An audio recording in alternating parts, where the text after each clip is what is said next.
ganda ng mga palayan dito.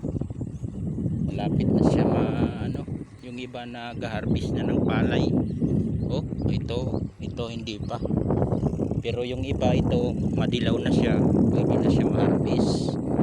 Ayan, shout out sa mag-harvest ng mga kanilang mga palay.